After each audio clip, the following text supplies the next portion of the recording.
ରଶ୍ମି ରଶ୍ମି କୋଉଟା ଗଲି ରଶ୍ମି। ହଁ ଆରେ ଏଇଠି ବଇଛି ମୋବାଇଲ ଦେଖୁଛ ମୁଁ 3 ଘଣ୍ଟା ଶୁଭୁନି। କହୁନ କଣ ମୋବାଇଲ ତ ହେଲା? ବସି ଯାଇଥିବ ଆଉ। କହୁନ କଣ ହେଲା? ଆରେ ମୁଁ ଛତ୍ର ଯାଇଥିଲି ପରିବା ଆଣିବା ପାଇଁ ଯାଇଥିଲି। ହଁ ଆଉ ଗୋଟେ ଭଲ ଜିନିଷ ଦେଖିଲି ନେଇ ଆସିଲି। କଣ ଦେଖିଲ? ନଉନ ଏଇଟା ଦେଖ। ପରିବା କାହିଁ ଏଇଟା କଣ ନେଇକି ଆଇଛ? ଆରେ ପିତା ଶାଗ ଏଇଟା। ଏ କଣ ଇଏ କି ଶାଗ? ଏଗୁରା ଘାସ। ମୁଁ ତ ଶୁଣିଛି ନିମ ଶାଗ ନିମ ପିତା ଏଗୁରା ଶୁଣିଛି। ଇଏ କି ଶାଗ ଯେ? ଏଇଟା ପିତା ଶାଗ। ଏଗୁରା ଏମିତି ଯୋଉ ରାସ୍ତା କଡରେ ହୋଇଥାଏ ସେଗୁରା ନୁହଁ ତ, ନେଇ ଆସିନ ତ? ଏଗୁରା କିଏ ଖାଏ?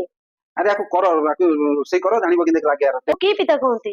ପିତା ଶାଗ ତ କହନ୍ତି କି ପିତା ମୁଁ ତ ଜାଣିନି। ମୁଁ ଜାଣିଛି ପିତା ଶାଗ ଏଇଟା। ଆଉ ନେଇ ଆଇଲ? ନେଇ ଆଇଲି ଆଉ। ମୁଁ ତ ଆର ରୋଷେଇ କରିବା ଜାଣିନି, କେମିତି କରିବି ଯେ ମତେ ଏଗୁରା ଆସିବନି। ଆରେ ୟୁଟ୍ୟୁବ ଦେଖିନା କର। ଆଜିକାଲି ୟୁଟ୍ୟୁବ ସବୁ ଜିନିଷ ମିଳୁଛି। ଇଏ କଣ ଖାଲି କରିବି? ହଁ ଆଦେ ଟିକେ ପଡିବ ଆଳୁ ପଡିବ, ବାଇଗଣ ପଡିବ, ଆଉ କଖାରୁ ଥିବ ଯଦି କଖାରୁ ପଡିବ ଆହୁରି ବଢିଆ ଲାଗିବ। ହେଲା କି ଆକୁ କର। ଯଦି ନ ଜାଣିପାରୁଛ ଅଲଗା ଜିନିଷ ଯେମିତି ଦେଖୁଛ ମୁଁ ୟୁଟ୍ୟୁବ ରେ, ଆକୁ ସେମିତି ୟୁଟ୍ୟୁବ ଦେଖିନା ଭାଜିକିନା ଦିଅ। ମୁଁ ବସିଛି ଘରେ ଦେଲେ ମୁଁ ଖାଇକିନା ଡ୍ୟୁଟି। କିଭଳିଆ ଲୋକ କେଜାଣି, ଯୋଉଠୁ ଯାହା ପାଉଛନ୍ତି ନେଇକି ପଳେଇ ଆଉଛନ୍ତି। ଏଇନା କଣ କରିବେ ଏଗୁରା? ଏରା କେମିତି କରନ୍ତି କେଜାଣି? ପଚାରିବି ଆଉ। କେମିତି କରନ୍ତି କରିକି ଦେବି, ନହେଲେ ମୋ ଜୀବନଟାକୁ ଖାଇଦବ ଆଉ।